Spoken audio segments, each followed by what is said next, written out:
आप सभी लोग बढ़िया है ना। ओके, सो आज हम लोगों के क्लास नाइन्थ का चैप्टर 13 जो कि मेंसुरेशन से रिलेटेड है। तो हम लोग one by one total surface area, curved surface area, साथ ही साथ lateral surface area and then after अब हम लोग volume of cuboid, volume of cube, volume of right circular cylinder, volume of right circular cone and अब यानी आज का जो हमारा क्लास है वो है volume of sphere. So previously हम लोग वॉल्यूम कैसे उसके फॉर्मूले को डिराइव करते हैं, फॉर्मूले को डिराइव करने के दौरान किन किन बेसिक चीज़ों पे हमें ध्यान देना होता है, जैसे कि ऑलरेडी हम लोग right circular cylinder, right circular कोन और क्यूबॉइड का ऑलरेडी वॉल्यूम कैसे कैलकुलेट करते हैं, कैसे उसके फॉर्मूले को डिराइव करते हैं, वो सारी चीज़ों को हम लोग जान चुके हैं। So today we are going to discuss about the volume of sphere. Okay? So sphere जैसा कि इसके टोटल सरफेस एरिया और कर्व सरफेस एरिया को जब हम लोग काउंट कर रहे थे, सो इसका तो ऑलरेडी जो टोटल सरफेस एरिया है वो ही कर्व्ड सरफेस एरिया है, क्योंकि सारा इसका जो पृष्ठ होता है वो कर्व्ड ही होता है। तो इसमें स्फेयर की अगर हम लोग बात करें, सो स्फेयर में कोई जैसे उसमें डिफ्रेंसिएशन आप नहीं कर सकते हैं कि टोटल सरफेस एरिया और कर्व्ड सरफेस एरिया अलग अलग है क्या, ठीक है। सो उसका बस एक ही होता है, that is the total surface area, या आप उसको बोल सकते हैं surface area of a sphere, ठीक है। उसमें चूंकि आप एक बॉल ले लें, so ball is what, ball is example of sphere. So यहाँ पे आप देख रहे हैं कि ये जो है ये ऑलरेडी सर्कुलर ही है, ठीक है। सो इसमें कोई टोटल सरफेस एरिया या कर्व्ड सरफेस एरिया, इसका एंटायर एरिया ही कर्व्ड है। सो इसका टोटल सरफेस एरिया ही होता है, अलग से इसका कोई कर्व्ड सरफेस एरिया नहीं होता है, क्योंकि इसमें टॉप बॉटम ऐसा नहीं है that we need to leave that और उसके बाद हम लोग कर्व्ड सरफेस एरिया को काउंट कर लेंगे या उसको कैलकुलेट कर लेंगे। सो स्फेयर में ये चीज़ें होती है। जब स्फेयर को हम लोग हाफ काट देते हैं, हालांकि ये आपको अभी दिख रहा होगा, जैसे ये आपको दिख रहा है that is 2D but it's a 3D, 3 dimensional है ये, ठीक है। ये स्फेयर है, इट्स नॉट अ सर्कल। हाँ, ये सर्कुलर होता है but it's not a circle because circle is a 2 dimensional figure and here the sphere is the 3 dimensional. इसमें 3D होता है, means the height, breadth and length. तो ये जो आप देख रहे हैं, इसको आपको ये नहीं समझना है that is the half circle, that is the hemisphere, means the half sphere. So इसका ये जो एरिया होता है ना, ये जब काटते हैं तो ये सर्कुलर ये भी होता है, ठीक है। और ये आपका एरिया जो हो गया ये कर्व्ड हो गया, तो इसमें डेफिनेटली कर्व्ड और टोटल सरफेस एरिया आएगा बट स्फेयर में नहीं आएगा। इस चीज को ध्यान से देखिएगा। तो इसमें ये टोटल सरफेस एरिया आएगा, ठीक है, और कर्व्ड भी आएगा।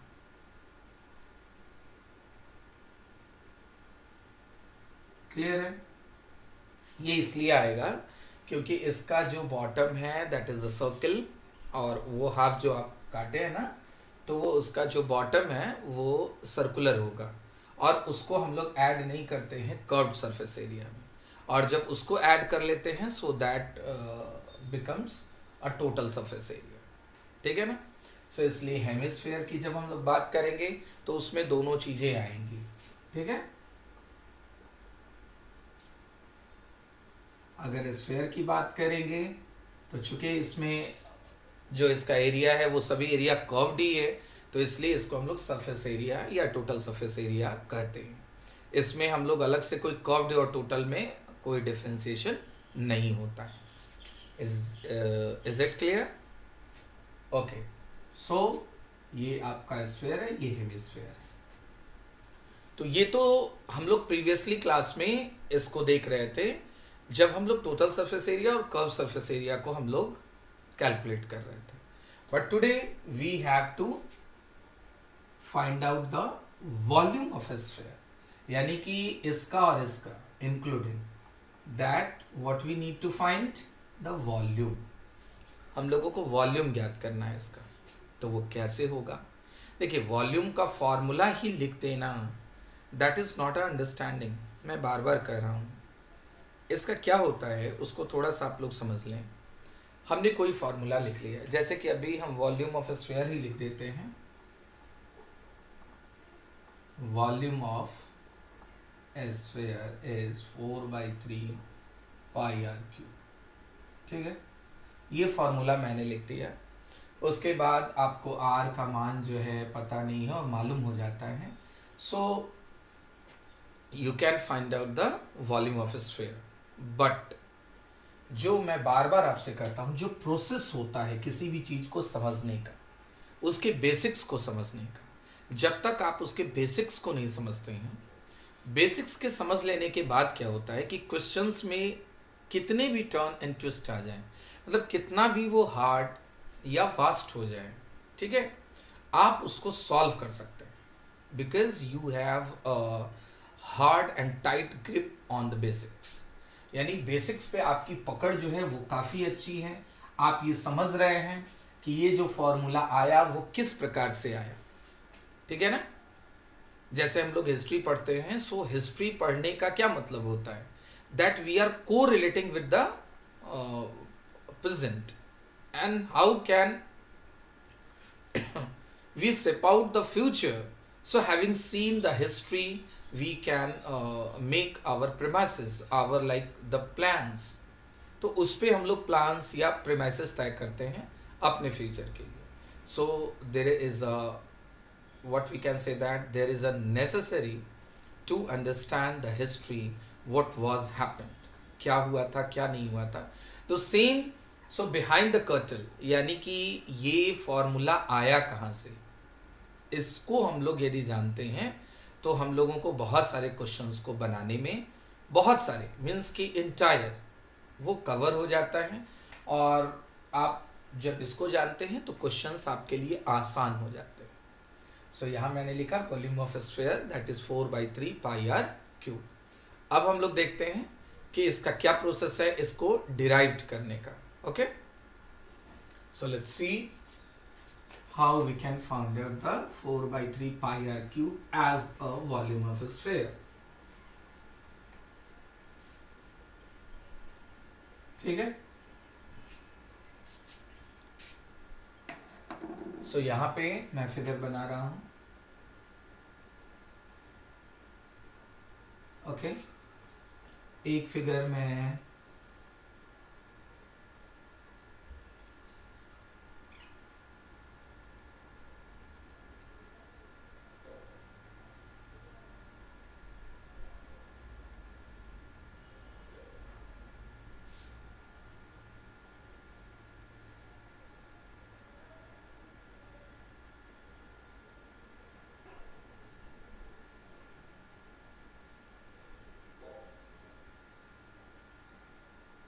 ये मैंने एक जार का बनाया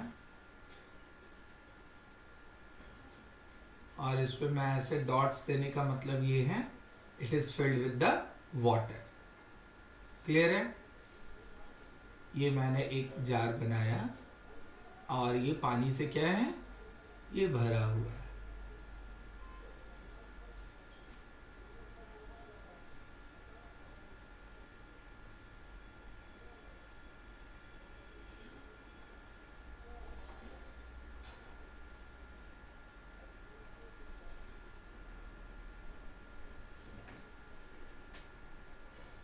इज इट क्लियर? ये क्लियर है ना, that I have just drawn a one jar and that is filled with the water. ये पानी से भरा हुआ है। अब यहाँ पे फिर से हम लोग एक जार बनाते हैं, ये सेम उसी जार को यहाँ पे हमको दिखाना है।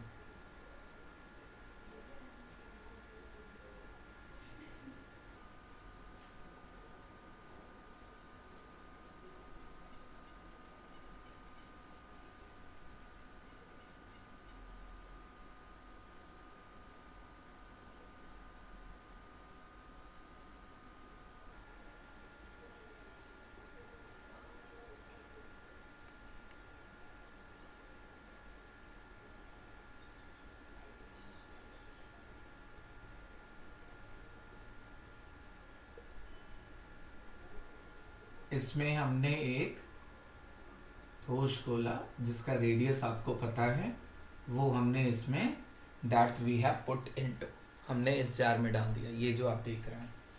और यहाँ पे हमने एक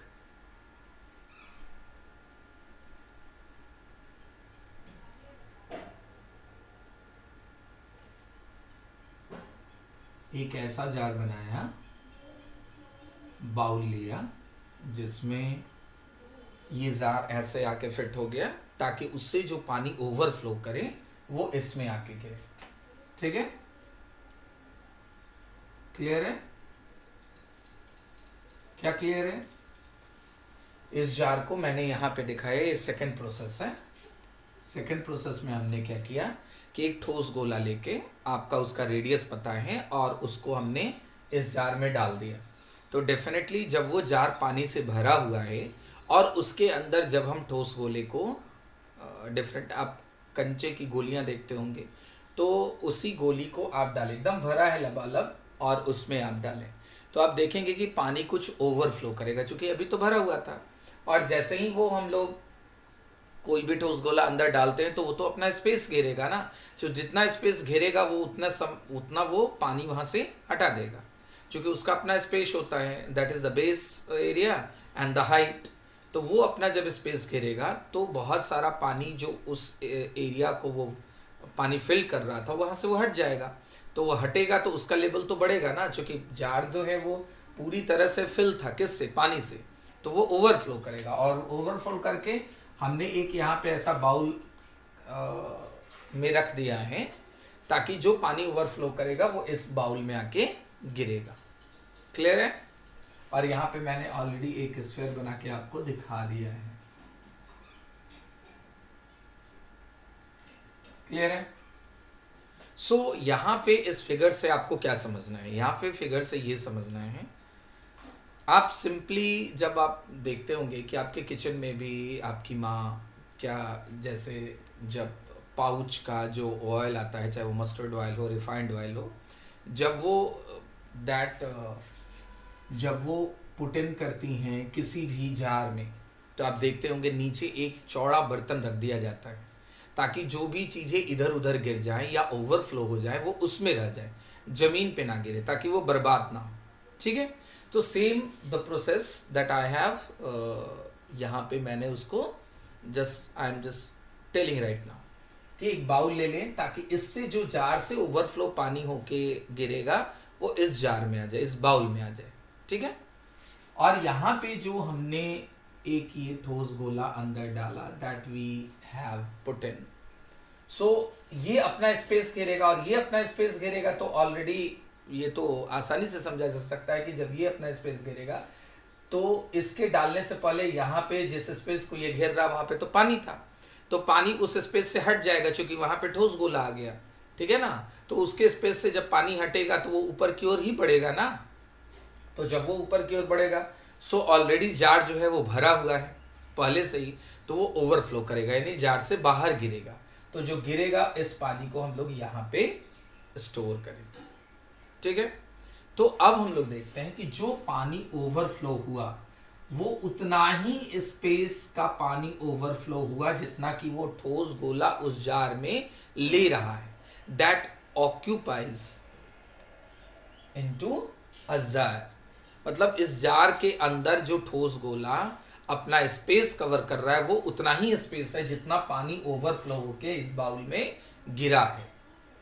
यानी कि आप सीधे कैलकुलेट कर सकते हैं कि ये जो ठोस गोले का वॉल्यूम है बेसिकली इस पानी का वॉल्यूम हुआ जो ओवरफ्लो होके गिरा है। सो इस पानी का वॉल्यूम हम लोग ज्ञात करके हम लोग ठोस गोले का वॉल्यूम ज्ञात कर सकते हैं, यानी कि वो उसके इक्वल होगा। क्लियर है ना? सो इसका अगर ठोस गोले का रेडियस हम लोग r मान लें, ठीक है, रेडियस r मान लें, सो इसका जो वॉल्यूम ऑफ स्फीयर होगा, वॉल्यूम ऑफ स्फीयर ध्यान दीजिएगा, वो 4/3 पाई r क्यूब होगा। क्लियर है? अब देखिए कैसे होगा।